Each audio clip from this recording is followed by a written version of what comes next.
Geekopolis, c'est la seconde édition du Festival des cultures d'imaginaire. Il se déroule le 17 et 18 mai à Paris, porte de Versailles. C'est de 9 h à 19 h le samedi et de 9 h à 18 h le dimanche. Donc durant ces 2 jours, il y aura plein d'activités, de conférences, de concerts. C'est un festival qui est construit sur une ville, Geekopolis, la cité des geeks, qui est décomposée en 5 quartiers qui sont liés à cette culture. Ça va de Little Tokyo, l'univers manga, l'univers Japon, à Vallon, l'univers médiéval fantastique. On se retrouve avec l'univers steampunk, toute la référence Jules Vernienne, avec un véritable Nautilus qu'on va pouvoir visiter, le sous-marin de Jules Verne.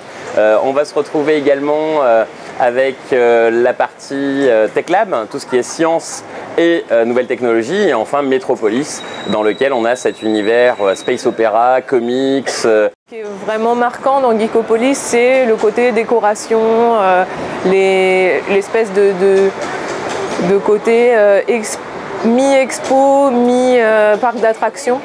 Donc si on veut vraiment bien regarder, je pense qu'il faut compter un peu plus d'une demi-journée. Si on participe à des ateliers ou à des conférences, une bonne journée c'est bien pour faire les activités du jour. 2 jours c'est mieux parce que ça permet de profiter de plus de choses, plus d'activités, plus de conférences, bien voir le festival. Alors le prix du billet est à 19 € pour une journée, 35 € pour 2 jours. On a un tarif, j'allais dire, réduit pour les adolescents. On a une gratuité pour les enfants de moins de 6 ans.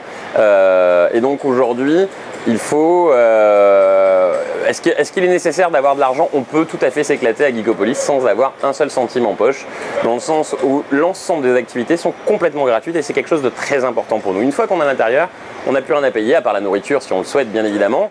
Et donc le but du jeu, c'est que les gens participent, découvrent et s'amusent à travers ce festival.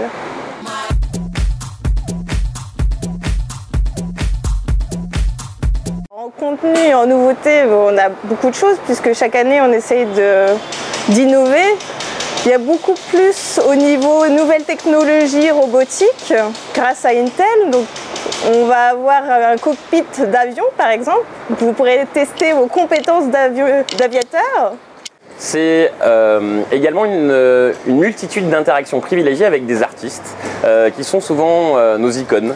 Ça va de le cours de Quiche Lorraine de façon très humoristique, vous l'aurez compris, avec les personnages de Kaamelott, à savoir Brice Fournier qui joue le rôle de Kadok, et ainsi que le personnage de Caradoc qui vont nous faire un véritable sketch là-dessus. C'est des gens comme Mac Lesguy qui est connu pour représenter E = M6 entre autres, et qui va faire un véritable show sur le steampunk avec Nicolas Galgani qui est un acteur de web-série, entre autres dans Founders Company. Du coup, j'ai un petit peu de traditionnel avec de l'ikebana, de la calligraphie, des ateliers aussi de furoshiki qui sont de l'emballage avec du tissu. Et sinon, après, il y a plein d'autres activités qui ne sont pas forcément nouvelles, mais qui plaisent toujours. C'est le pilotage de poissons télécommandés, qui plaît beaucoup, aussi bien aux adultes qu'aux enfants. Voilà. On tablait au début les 25-50 ans à peu près, mais en fait on s'est rendu compte que il y avait des familles, donc on a adapté aux plus jeunes aussi maintenant, donc les plus jeunes peuvent participer aux activités avec les parents. C'est une ouverture aux enfants. On se retrouve avec une programmation dans laquelle les enfants vont pouvoir construire un ninja géant en Lego. Ils vont pouvoir faire des aventures de grandeur nature, donc ils vont jouer le rôle d'aventurier avec des missions en plein Geekopolis, pendant que les parents joueront à des jeux de plateau ou suivront des conférences scientifiques. Il va se retrouver des projections également spécifiques avec des avant-premières dans le cadre de notre partenariat avec Cartoon Network. Donc ça, c'est un premier aspect, c'est ouvert également aux enfants, tout en ayant une programmation qui plaît à leurs parents et aux adultes. Geekopolis, c'est ouvert à tous les âges, c'est du 15-55 ans.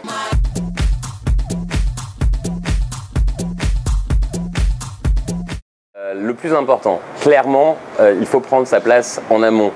Pourquoi? Parce qu'en fait, on va pouvoir s'inscrire à des ateliers. Il y a plus d'une centaine d'ateliers, il y a plus d'une centaine de conférences.